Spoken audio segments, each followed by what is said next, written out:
తెలుగుదేశం పార్టీతోనే రైతులకు మేలు జరిగింది అంటూ చంద్రమోహన్ రెడ్డి గారు జగన్ రెడ్డి గారికి సవాల్ విసిరేశారు. చర్చకు సిద్ధమా అంటూ సవాల్ చేశారు. జగన్మోహన్ రెడ్డి స్క్రిప్ట్ ఉంటేనే తడబడతా మాట్లాడుతూ ఉంటాడు. అలాంటిది చంద్రమోహన్ రెడ్డి గారు లాంటి వ్యక్తితో చర్చకు వస్తాడా? అది జరిగే పనేనా? కొన్ని కనీసం పేపర్ స్టేట్మెంట్ ఇవ్వగలుగుతాడా చంద్రమోహన్ రెడ్డి గారికి సమాధానంగా? చంద్రమోహన్ రెడ్డి గారు ఏమన్నారు ఒకసారి చూద్దాం. రైతుల ఆత్మహత్యల్లో 3వ స్థానంలో నిలిపావు. రౌడీలు దొంగలను తీసుకెళ్లి పరామర్శ డ్రామాల. అప్పుడు ఎందుకు వారిని పరామర్శించలేదు? మిర్చి ధర తగ్గించి మోసగించింది మీరు కాదా అంటూ ధ్వజమెత్తారు సోమిరెడ్డి చంద్రమోహన్ రెడ్డి.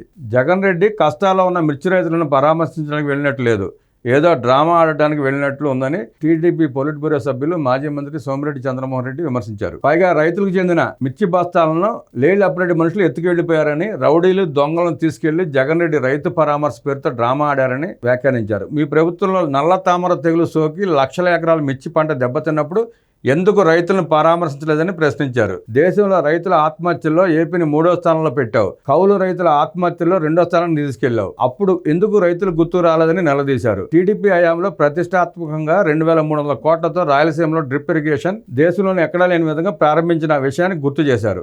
అధికారంలోకి వచ్చిన వెంటనే దాన్ని రద్దు చేసి రైతులకు నష్టం చేసింది మీరు కాదా అని జగన్ రెడ్డిని సూటిగా ప్రశ్నించారు. 2017-2018లో యాంత్రీకరణలో 650 కోట్లు ఖర్చు చేశాం. సూక్ష్మ పోషక పదార్థాలు కొనలేని రైతులకు అండగా ఉన్నాం. 100% సబ్సిడీతో రైతులకు జింక్, సిప్సన్, బోరాన్ ఫ్రీగా ఇచ్చాం. మూటలు ట్రాక్టర్లో తీసుకెళ్లారు. రైతులకు టార్పాలిన్, స్ప్రే గన్ ఇవ్వని పరిస్థితి మీ ప్రభుత్వంలో ఉంది. దేశంలో సగటు రైతు అప్పు 74,500 ఉంటే ఒక్క ఏపీలోనే నీ హయాంలో 2,40,000కి చేరింది. దానికి కారణం నువ్వు కాదా?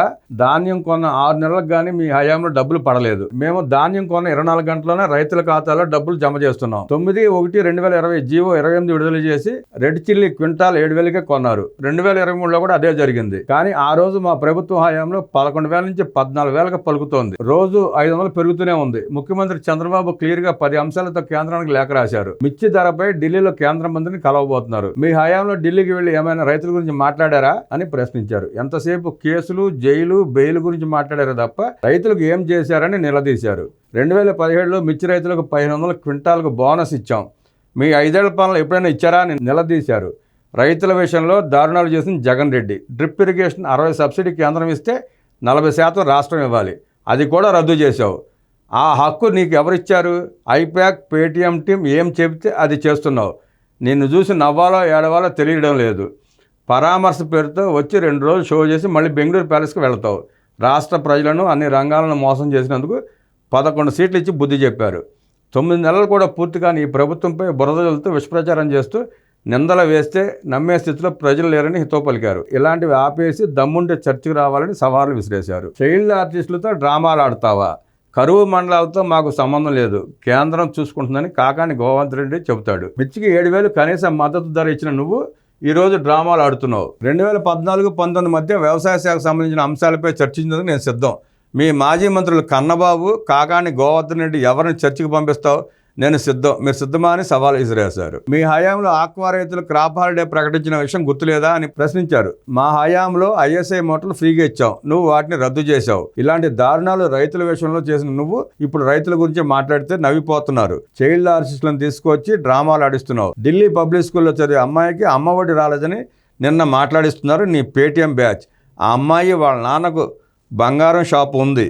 గురజాలలో 3 అంతస్తుల బిల్డింగ్ ఉంది. టాలీవుడ్లో చైల్డ్ ఆర్టిస్టుల కొరత ఉందని మీ పేటీఎం బ్యాచ్ చైల్డ్ ఆర్టిస్టులను తయారు చేస్తున్నారు. మా ప్రభుత్వంలో ఎకరాకు మిర్చి 30 నుంచి 35, 40 క్వింటాలు వచ్చేది. మీ హయాంలో 10కే పడిపోయింది. అప్పుడు రైతులను పరామర్శించావా? 5 ఏళ్ల పాటు తాడేపల్లి ప్యాలెస్లో కూర్చుని ఈరోజు షో చేస్తున్నావు. పేటీఎం బ్యాచ్ వల్లే వైనాట్ 175 అన్నావు, వైనాట్ 25 ఎంపీ సీట్స్ అన్నావు. ఏమైంది? 11 సీట్లు ఇచ్చి ఇంట్లో కూర్చోబెట్టారు. నిన్న వంశీని పరామర్శించడానికి వెళ్ళి మగవాళ్ళ అందం గురించి మాట్లాడుతున్నారు. మగవాళ్ళ అందం గురించి మగవాళ్ళు మాట్లాడటం ఏంది? ఏదో తేడా కొడుతోంది. విజయం ఎలాగో లేదు. భారతమైన జగన్ మంచి సైక్రియాటిస్ట్కు చూపిస్తే బాగుంటుందని సలహా ఇచ్చారు. అంటే చంద్రమోహన్ రెడ్డి గారి ఉద్దేశం ఏంటి? జగన్మోహన్ రెడ్డి లండన్ వెళ్ళి నెల రోజుల నుండి జగన్మోహన్గా తయారై వచ్చి వల్లభనేని వంశీ అందసందాలను పొగుడుతున్నాడనే అదే తేడా కొడుతుంది అంటాం. అంటే ఇదేదో తేడాగానే ఉంది.